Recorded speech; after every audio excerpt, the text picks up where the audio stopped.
러시아는 모든 걸 계획해 영토를 차지하고 우크라이나 국민에게 영향력을 행사하려 했습니다. 하지만 우크라이나는 러시아의 뒤통수를 제대로 쳤습니다. 대규모 탈러시아와의 쓰나미가 우크라이나 전역을 휩쓸며 푸틴의 군대를 소탕하고 있습니다. 점령당했던 땅들이 되찾아지고 있습니다. 러시아의 영향력은 곧 끝날 것입니다. 무언가가 막 시작됐고 러시아는 이를 막을 방법이 없습니다. 그 무언가는 바로 진격입니다. 남동부 깊숙한 곳에서 우크라이나 군대가 러시아 병사들을 사방에서 격퇴하고 있습니다. 회색 지대가 정리된 후 우크라이나가 러시아가 해방될 수 없다고 여겼던 거점들을 탈환하고 있습니다. 이것은 방역입니다. 맞습니다. 그리고 봄에 있을 러시아의 공세에 대비해 강력한 방어선을 구축하기 위해 진행되고 있는 작전입니다. 계속 시청하시면 자세히 알게 될 것입니다. 하지만 그 이면에는 더 깊은 의미가 있습니다. 우크라이나에겐 영토 회복뿐 아니라 러시아 영향력 배제도 중요합니다. 이것은 푸틴에게 아무리 애를 써도 우크라이나는 모든 순간마다 러시아와 정책을 거부하고 있다는 것을 보여주는 것입니다. 모든 것은 회색지대에서 시작됐습니다. 회색지대는 적대감이 있으나 국가 간 충돌로 이어질 임계점엔 이르지 않은 지역을 의미합니다. 지난 몇 달 동안 러시아 드론과 전투기가 나토 영공을 침범한 사례들을 생각해보면 이해가 될 겁니다. 하지만 우크라이나의 회색지대는 다릅니다. 이곳은 어느 쪽도 완전히 통제하지 못하지만 러시아는 종종 자신들이 지배한다고 주장합니다. 고립된 충돌 지점들이 있지만 적어도 러시아의 관점에서 전체적인 목적은 전장을 혼란스럽게 만들어서 푸틴이 실제로 러시아가 점령하지 않은 영토에 대해 선전 승리를 주장할 수 있도록 하는 것입니다. 러시아는 우크라이나 전선 뒤로 소규모 부대를 몰래 침투시켜 이러한 회색지대를 만들어 왔습니다. 침투한 부대들은 땅을 파고 숨어 지원군을 기다리지만 실제로는 우크라이나군에 의해 죽음을 맞는 경우가 많습니다. 이 지역들은 여전히 혼란에 휩싸여 있고 러시아는 이를 이용해 우크라이나가 푸틴이 말하는 멈출 수 없는 징역을 막지 못한다며 러시아와 기회를 만들고 있습니다. 사실과는 전혀 다르며 남동부에서 우크라이나가 펼치고 있는 탈러시아화 운동이 그 완벽한 예시입니다. 모든 것은 2월 25일 유로마이단 프레스 보도처럼 우크라이나 남동부 회색지대 정리로 시작됐습니다. 이 작전은 약사 추전인 2월 초에 시작되었으며 우크라이나가 러시아 침투자들의 작은 거점을 소탕하는 매우 즉각적이고 중요한 목표를 달성하는 모습을 보여주었습니다. 러시아군의 큰 혼란을 초래한 스타링크 중단 사태 속에서 우크라이나는 러시아군과 우크라이나군을 분리하는 남동부 회색지대에 수색 및 선멸 부대를 파견했습니다. 이 지역은 우크라이나가 통제하는 드니프로페트로우스크주의 보크로브스카 정착지에서 러시아가 점령하고 있는 자포리자 주의 훌리아폴라 마을까지 약 30km, 즉 약 18.6마일에 걸쳐 있습니다. 우크라이나가 조치를 안 하면 그 회색지대는 러시아화될 위험이 있었습니다. 그래서 우크라이나는 밀어붙이고 수색하고 파괴했습니다. 이제 회색지대에 대한 통제권을 확보한 우크라이나는 더 이상 침투자만을 목표로 삼지 않고 목표를 전환했습니다. 우크라이나는 남동부에서 러시아 영향력을 완전히 제거하려 대대적으로 대응하고 있습니다. 우크라이나는 많은 정착지와 영토를 탈환하고 있습니다. 정말 많은 정착지와 영토를 되찾고 있습니다. 회색지대가 정리되며 징역이 시작됐고 우크라이나가 여러 정착지를 탈환했지만 이 모든 중심에는 타노바 마을이 있습니다. 드니프로페트로우스크에 위치해 있지만 자포리자와 도네츠크의 경계와도 가까운 타노바는 아주 작은 마을입니다. 전쟁으로 파괴되기 전에는 인구가 300명 조금 넘는 정도였습니다. 이제 이곳은 우크라이나 군 덕분에 탈러시아와의 상징이 됐습니다. 우크라이나가 남동부 방역에서 처음 탈환하고 이후 모든 일이 펼쳐진 마을입니다. 모든 것은 2월 21일에 시작되었습니다. 그때 토르킬 65X 계정이 타노바에서 일어난 일에 대한 사진과 설명을 게시했습니다. 우크라이나 425 돌격연대 제2대대 소속 부대들이 그 정착지로 진입을 시작했습니다. 그곳에는 몇 주 전 그 정착지를 장악한 러시아 69 차단여단의 참회 소수의 병력들이 있었습니다. 우크라이나군 돌격은 오래가지도 오래갈 필요도 없었습니다. 러시아군이 이미 통신 두절로 혼란에 빠진 상황에서 우크라이나는 기록적인 시간 안에 타노바의 탈러시아화를 완수했습니다. 그 거점을 장악해 우크라이나는 남동쪽으로 진격할 기반을 마련했고 베레조바가 다음 목표가 됐습니다. 타노바는 러시아의 신호였습니다. 유로마이단 프레스가 지적하듯이 우크라이나가 이 마을을 적극적으로 탈환한 것은 회색지대 정리 작전이 새로운 형태의 작전으로 바뀌었다는 신호였습니다. 이 새로운 작전은 우크라이나가 남동부의 가능한 많은 거주지에서 러시아군을 몰아내고 그 지역에서 러시아의 영향력을 제거하며 봄에 시작될 것으로 예상되는 푸틴의 러시아화 재개 캠페인에 대비하는 데 목적이 있습니다. 우크라이나가 더 깊숙이 진격하기까지 오래 걸리지 않았지만 우크라이나군이 타노바에서 러시아군을 몰아낸 것과 거의 동시에 프라우다는 우크라이나가 칼리니우스카 정착촌 근처에서도 점령군을 후퇴시켰다고 보도했습니다. 2월 24일 타노바 해방 소식이 전해진 지 사흘 만에 우크라이나는 러시아가 막지 못한 기습으로 8개 거주지를 해방했습니다. 라디즈나 안드리에프카, 나차이브카, 오스토피우스카, 그리고 노바 자포리자 모두 다시 우크라이나의 손에 들어왔습니다. RBC 우크라이나는 2월 24일 이전 2주 동안 이 거주지들에서 러시아의 존재 흔적이 전혀 없었다고 보도했습니다. 타노바가 우리가 알게 된 첫 해방 거주지일 순 있지만 우크라이나가 최초로 탈환한 곳은 아닌 듯합니다. 여기서 우리가 보는 것은 회색 지대 정리 작전과 함께 시작된 거주지 탈러시아화 캠페인입니다. 그리고 여러모로 그럴만합니다.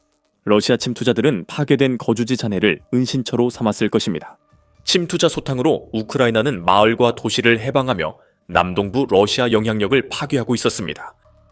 2월 23일까지 우크라이나 군 총사령관 올렉산드르 시르스키는 우크라이나가 약 400제곱킬로미터, 즉 약 154제곱마일의 영토를 해방시켰다고 보고했습니다. 그 수치를 기억해두세요. 몇 분 후에 왜 그게 그렇게 중요한지 다시 설명드릴 겁니다. 하지만 지금 러시아 입장에서 이것이 의미하는 바는 아주 간단합니다. 4개월 동안의 침투가 우크라이나의 탈러시아화 작전 3주 만에 물거품이 되어버렸습니다. 프랑스 군사 분석가 클레망 밀랑에 따르면 그는 2월 21일 우크라이나 남동부 여러 정착지 해방 소식 직전 우크라이나의 움직임을 지도로 정리했습니다. 밀랑은 위성사진과 우크라이나가 러시아 진지에 대한 포격을 대폭 늘렸다는 사실이 확인되면서 청소작전이 탈러시아화로 전환되었다는 것이 입증되었다고 보고했습니다.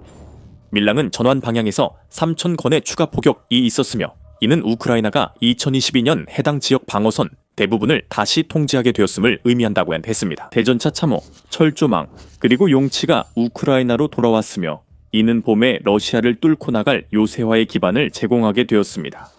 밀랑은 포병 및 공습 지도를 사용해 우크라이나가 실제로 전진했고 러시아가 남동부에서 후퇴하고 있음을 보여주었습니다. 러시아의 포격은 사실상 멈췄으며 이는 우크라이나가 해방한 정착지에 주둔했던 러시아군이 더 이상 사정거리 내에 있지 않다는 명확한 신호입니다. 즉, 그들은 밀려났고 우크라이나는 계속 포격 중입니다. 이 상황은 대체로 우크라이나에 유리합니다. 밀랑은 러시아가 3주 만에 최소 4개월 동안의 침투를 이뤘다고 말하며 이는 포크롭스크 방어선과 자포리자까지 이어지는 H-15 고속도로를 강화할 시간을 벌어줄 것이라고 덧붙였습니다. 밀랑은 앞으로 더 많은 일이 있을 것이라며 보고를 마칩니다. 그는 지도를 이용해 우크라이나가 남동부에서 러시아 영향력을 얼마나 제거할지 흰 선으로 표시합니다. 그 흰색 선엔 이미 철조망이 설치되어 있습니다. 이는 우크라이나가 그 선을 완전히 장악해 방어선을 확장하고 러시아가 점령했다고 여긴 지역 안쪽으로 회색 지대를 더 밀어넣으려는 것임을 뜻합니다. 이것은 우크라이나의 평범한 방역이 아닙니다. 이는 러시아 군대의 통신 붕괴로 인해 전장이 크게 재편된 결과입니다. 그 내용에 대해 더 깊이 들어가기 전에 여러분은 더 밀리터리 쇼를 시청하고 계십니다. 아직 구독하지 않으셨다면 지금이 딱 좋은 기회입니다. 우크라이나의 남동부 탈러시아화 작전은 2월 초에 시작되었습니다. 바로 그 시점에 일론 머스크와 스페이스X가 러시아가 공격을 조율하는 데 사용해 온 불법 스타링크 단말기에 대해 마침내 조치를 취하기로 결정했기 때문입니다. 유로마이단 프레스에 따르면 이 밀수 단말기는 700마일 전선에서 사용되며 러시아는 이들을 이용해 부대 조율과 드론 공격을 해왔습니다. 스타링크 차단 후 모든 것이 사라졌습니다. 설상가상으로 며칠 뒤 푸틴 본인이 직접 소셜미디어 앱 텔레그램에 접근을 제안하는 것이 좋은 생각이라 판단했습니다. 자신의 영향력을 유지하고자 하는 욕망에서 푸틴은 스타링크가 사라진 뒤 남겨진 공백을 어느 정도라도 메울 수 있었던 유일한 통신 채널에서 자신의 군인들을 쫓아냈습니다. 러시아 군대는 예전이나 지금이나 여전히 엉망입니다. 지휘소는 공격 조율이 불가능했고 회색지대 침투자들은 지원군과 연락이 끊겼습니다. 러시아 돌격 부대는 길을 잃고 두려워했습니다.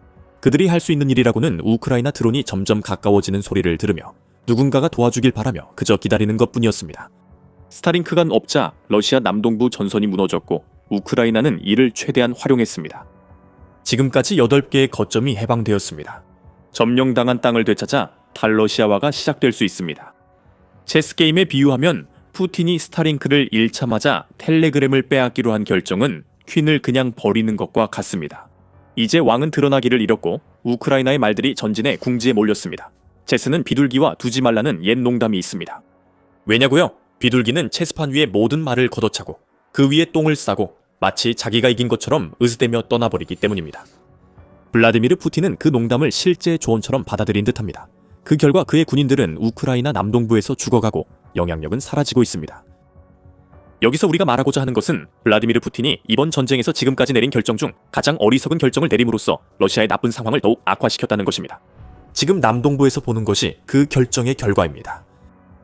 앞서 올렉산드르 시르스키가 우크라이나가 러시아로부터 400제곱킬로미터대를 되찾았다는 발언을 기억해달라고 말씀드렸습니다.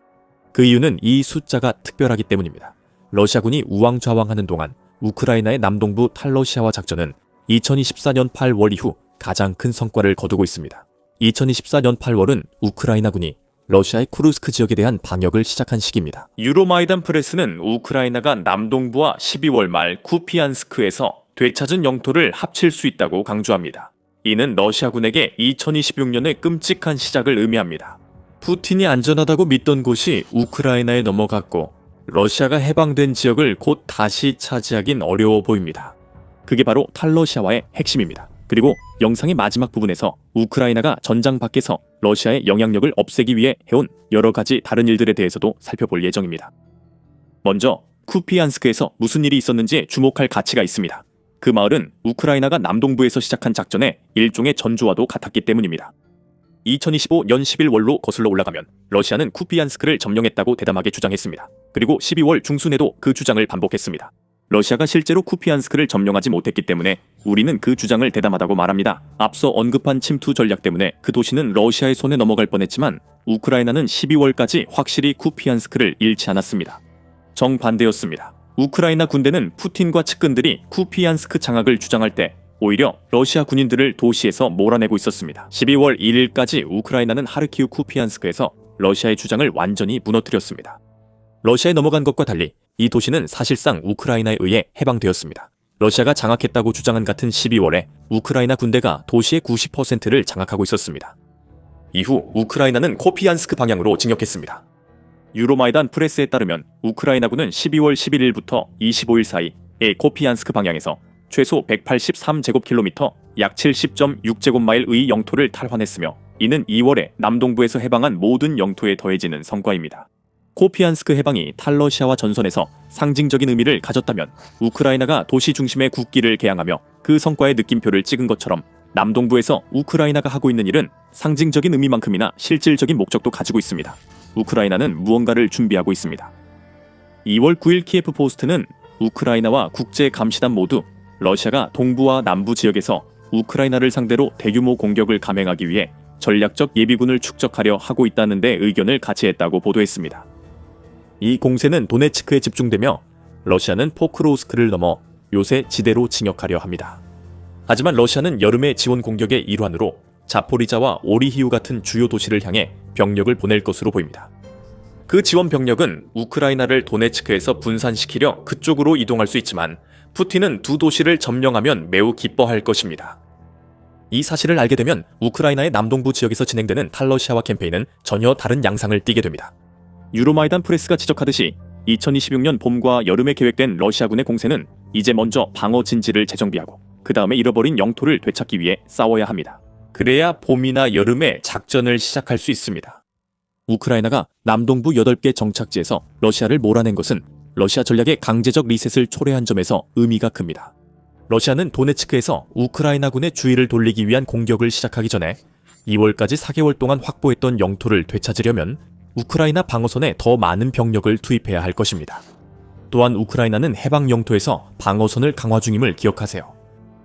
우크라이나는 드론과 대전차 방어선, 포병 매복 지점으로 살상 구역을 조성하고 있습니다. 이로 인해 러시아는 우크라이나가 해방한 영토를 되찾기 위해 더 힘들게 싸워야 합니다. 러시아는 봄에 남동부로 진격해 우크라이나의 주의를 분산시키려 할 수 있지만 실제로는 푸틴이 도네츠크에 쓸 예비 병력까지 희생해 1월 러시아의 위치로 되돌아가려 애써야 할 수도 있습니다. 우리가 남동부에서 목격한 것은 오래전에 시작된 탈러시아화 과정이며 이는 푸틴이 전혀 예상하지 못했던 속도로 가속화되었습니다. 르몽드 보도처럼 우크라이나는 푸틴의 전면 침공 전부터 러시아 영향력 제거에 힘써왔습니다. 그 매체에 따르면 그 운동은 2014년 마이단 혁명에서 시작되었으며 푸틴의 군대가 2022년 2월에 침공한 이후로 크게 가속화되었습니다. 그리고 해방된 모든 거점이 우크라이나가 탈러시아화를 바라는 구체적인 전장위의 증거긴 하지만 그 외에도 이 나라에서는 오랜 시간 발목을 잡아온 소련의 족쇄에서 벗어나기 위해 새로운 정체성을 만들어가는 다양한 움직임이 일어나고 있습니다. 채텀 하우스는 마이단 혁명과 푸틴의 침공 사이의 기간 동안 우크라이나가 흥미로운 발전을 이루었다고 언급하며 더 많은 정보를 제공합니다. 우크라이나는 교육, 언어, 미디어, 종교 분야에서 꾸준히 주권을 강화해왔다고 이 매체는 전하며 2019년에 두 가지 중요한 사건이 있었습니다. 그 해는 우크라이나가 러시아로부터 우크라이나 정교회의 독립을 회복한 해이자 우크라이나가 모든 교육, 미디어, 공공행정 환경에서 우크라이나어 사용을 의무화하는 새로운 법을 통과시킨 해이기도 합니다. 이 모든 조치들은 푸틴에게 충격을 주었습니다. 러시아의 지도자는 자신의 영향력이 약해지고 있음을 느꼈고 이것이 그가 처음부터 침공을 시작한 큰 이유 중 하나일 가능성이 높습니다. 하지만 푸틴이 4년간의 전쟁에서 얻은 것은 우크라이나의 진정한 주권 열망을 더 강화시킨 것뿐입니다. 우크라이나가 해방시키는 모든 영토, 특히 최근에 남동부에서 되찾은 모든 땅은 우크라이나가 러시아를 원하지 않는다는 사실을 푸틴에게 상기시켜줍니다. 상징적으로 우크라이나 비전투원들도 러시아 영향력을 몰아내려 노력하고 있습니다. 푸틴이 우크라이나 방어선에 더 많은 병사를 내몰고 있는 상황에서도 그렇습니다. 2025년 10월 우크라이나에서는 코펙 동전 폐지 움직임이 있었습니다. 코펙은 우크라이나에서 여전히 쓰이는 러시아 화폐입니다. 안드리 피시니 우크라이나 중앙은행 총재는 당시 이렇게 말했습니다. 코펙은 우리의 주머니와 가격표, 그리고 무엇보다도 우리의 머릿속에 남아있는 모스크바의 일부입니다. 이것이 진짜 우크라이나입니다. 블라디미르 푸틴은 이를 부정하려 할 수도 있습니다. 그는 우크라이나 대부분의 사람들이 러시아의 지배를 원한다고 들으려는 사람들에게 말하려 할 수도 있습니다. 하지만 우크라이나의 군인들부터 민간인들까지 우크라이나 국민들은 매번 푸틴이 틀렸다는 것을 증명하고 있습니다. 만약 우크라이나가 러시아화를 원했다면 러시아를 막기 위해 4년 동안 필사적으로 싸우지 않았을 것입니다. 그리고 지금 우크라이나가 수년 만에 가장 많은 영토를 해방시키면서 푸틴의 영향력에 맞선 저항이 새로운 단계에 접어들고 있습니다. 전면적인 탈러시아화 공세가 시작된 것입니다. 이는 우크라이나가 러시아에 더욱 강하게 맞서고 있음을 보여줍니다. 아이러니하게도 우크라이나는 탈러시아화 투쟁에서 가장 예상치 못한 인물인 푸틴에게서 도움을 받고 있을지도 모릅니다. 우크라이나가 자국에서 러시아 영향을 제거하는 사이 푸틴의 우크라이나 전쟁 집착은 러시아 정체성을 스스로 파괴하게 하고 있습니다. 더 많은 정보를 원하시면 저희 영상을 확인하고 재미있게 보셨다면 The Military Show 구독으로 우크라이나 관련 분석을 빠르게 받아보세요. 시청해주셔서 감사합니다.